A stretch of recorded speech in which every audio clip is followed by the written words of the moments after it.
Hi, welcome. My name is Mike Smith, CEO of Horizon Professional. I'm giving this presentation in response to a number of queries I've received in the last week, and I thought it would be worth putting out there. So give people some clarity on what all the fuss is about. The market is very scared about the bond yields in European markets at the moment, particularly Italy, Spain, but now seems to be a contagion effect right across the eurozone. So what we're going to do is we're going to look at what the hell they are anyway and how this could be the catalyst for GFC Part 2. So what are bonds all about then? Well, look, when governments need cash to boost their economy, to do things which are going to improve that country's particular economic growth, what they do is they raise money by selling what are called treasuries. And these come in three main types: bills, notes and bonds, and of different lengths of maturity. So the one that most people have a look at is the 10-year note. So because the government is borrowing money off people who invest in bonds, then the holder of that bond, be it a country, be it an institution, or be it an individual, receives an interest payment. So let's say originally there was a $1,000 bond giving 5%. That would be $50 per year. Now, just to give you an impression of the level of what we're talking about here, this is holders of US treasuries. So China is by far and away the biggest holder of US debt, with 1,160 billion US dollars worth of debt. These figures are from December 2010, followed by Japan, the UK, OPEC and Brazil. So what does this mean in terms of what's happening now? Well, the other thing that you need to know about treasuries is that they're traded on a secondary market. So in the same way that companies offer shares at an original float onto the market, an IPO, and then they're traded on the secondary market, such is the way with bonds until they mature. And the original interest payable is now expressed as a yield of whatever the new value of the bond is.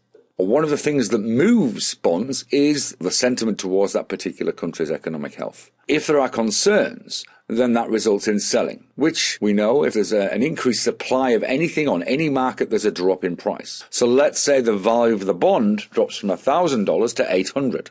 So that $50 payable interest on something that's now worth $800 is a 6.25% yield. So a 1.25% yield increase on the original. Now, the issuing country has to generate enough revenue to be able to pay the interest on the debt that it's sold. And when a country can't pay, can't raise any more money, it goes bust. How can we see how well a country's doing? Well, we can look at the GDP. So there's various calculations that can be made that if a country's GDP doesn't reach a specific level, then they're not going to be in a position to pay debt. Now, Italy, who have been in the news recently, a 7% yield maximum is the level that's been calculated according to their current level of GDP. What that means is if the yield goes over 7%, they're not going to be in a position to pay. So anybody holding treasuries doesn't get their income, because one of the reasons that people buy treasuries or hold treasuries is to get that interest. So that includes other countries, of course, but also banks and institutions. If banks and institutions in other countries don't get the income that they are expecting, then they themselves can get into financial trouble.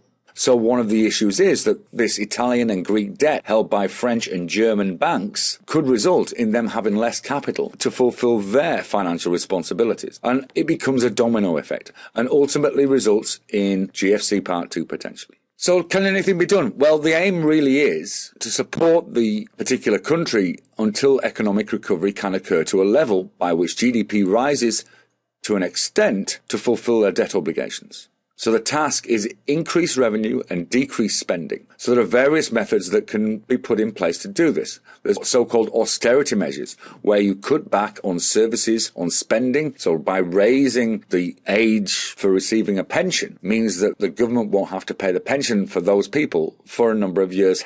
Other ways to raise revenue rather than decrease spending is either to raise taxes or to sell more debt.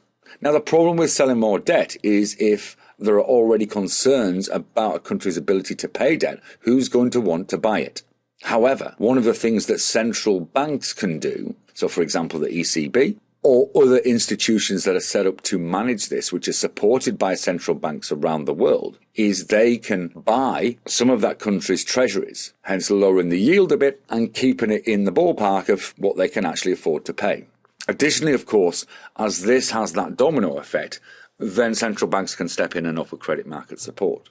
So I hope that just clarifies in a very simplistic way what's going on what it means and what the implications could be. And obviously you as an investor have got to make some major decisions, not only in terms of the strategies you use, but also potentially the protection that you could put in.